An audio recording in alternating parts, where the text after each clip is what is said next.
Friends, this is Naushad Ali. Welcome back to my channel. आज मैं आप लोग के लिए लाया हूँ यूज़ एक्सप्रेशन नंबर 4। अगर आपको कहना हो जैसे मैं गरीबों पर तरस खाता हूँ, मेरे पिताजी लोगों पर तरस खाते हैं, वह मुझ पर तरस खाता है, या राम मोहन पर तरस खाता है, इन सब सेंटेंस को अगर इंग्लिश में कहना तो आप कैसे कहेंगे? तो आइए समझते हैं। तो आपका है जो है यूज़ है, आज का आपका फोर्थ एक्सप्रेशन है। फोर्थ एक्सप्रेशन है वह है गो इजी ऑन। मतलब इसका मतलब ये होता है तरस खाना। स्ट्रक्चर रहेगा, आप इसे किसी भी टेंस से बना सकते हैं, ये टेंस पे आधारित है। तो पहला करेंगे क्या, सब्जेक्ट, मैं इंडेफिनिट बना रहा हूँ पूरा, सब्जेक्ट प्लस गो। अगर एक वचन रहेगा तो यस लगा देंगे गो में, plus easy on plus object. तो आइए समझते हैं एक करके। जैसे मैं मतलब आए, अब गो इजी ऑन मतलब पूरा हो गया तरस खाना। आई गो इजी ऑन किस पर? आप पर या तुम्हारे पर, तो गो easy on you. So sentence हो जाएगा आई गो इजी ऑन यू। दूसरा सेंटेंस है वह मेरे ऊपर तरस खाता है, तो ही एक वचन है तो गो में यस लग जाएगा, गोज हो जाएगा। He goes easy on, he goes easy on मी। तो इसी प्रकार से सेंटेंस हो जाएगा he goes easy on me. वह मुझ पर तरस खाता है, तो वह मेरे ऊपर तरस खाता है। मैं गरीबों पर तरस खाता हूँ, आई गो इजी ऑन मतलब तरस खाना, आई गो इजी ऑन, अब किस पे है? गरीबों पर है, गो easy on the poor, I go easy on the poor. अगला है मेरे पिताजी लोगों पर तरस खाते हैं, तो मेरे पिताजी माय फादर,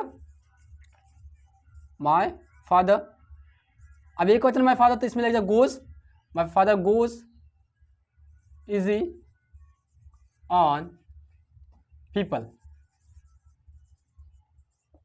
आप पीपल्स नहीं करेंगे वो, क्योंकि ऑलरेडी पहले से ही बहुवचन पीपल, तो मैं हो जाएगा sentence my father goes easy on people. मेरे पिताजी लोगों पर तरस खाते हैं। और कुछ सेंटेंस के माध्यम समझ लीजिए, जैसे कि मैं श्याम पर तरस खाता हूं, I go easy on Shyam. Shyam मुझ पर तरस खाता है, Shyam goes easy on me. वह मुझ पर तरस खाती है, she goes easy on me. मैं मोहन पर तरस खाता हूं, I go easy on Mohan. इसी प्रकार से आप अफर्मेटिव बोलेंगे। तो आइए समझते हैं नेगेटिव ही। तो नेगेटिव में क्या करेंगे, सब्जेक्ट प्लस डू नॉट और डज नॉट और गो इजी ऑन और प्लस ऑब्जेक्ट। देखिएगा मैं यानी कि बहुवचन है, लगाएंगे do not, I do not, फिर लगाएंगे गो इजी ऑन, गो, आई गो हो जाएगा I do not go easy on, अब किस पे है? उस पर, हिम। तो हो जाएगा I do not go easy on him, मैं उस पर तरस नहीं खाता हूं। आपका दूसरा सेंटेंस हो जाएगा,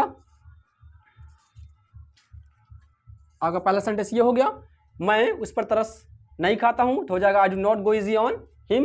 दूसरा हो जाएगा राम श्याम के ऊपर तरस नहीं खाता, तो राम एक वचन है, लगाएंगे Ram does not go easy on Shyam.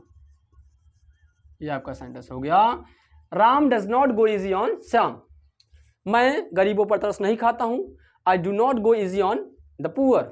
वह अपने पिता पर तरस नहीं खाता है, he does not go easy on his father. तो इसी प्रकार से आप सेंटेंस बोलेंगे। अगर इंटेरोगेटिव बोलना हो, जैसे कि क्या मुझ पर तरस खाते हैं, तो क्या करेंगे, ये सहायक क्रिया हेल्पिंग वर्ब पहले हो जाएगा। एक वचन करता है पहले डज और बहुवचन करता है पहले डू।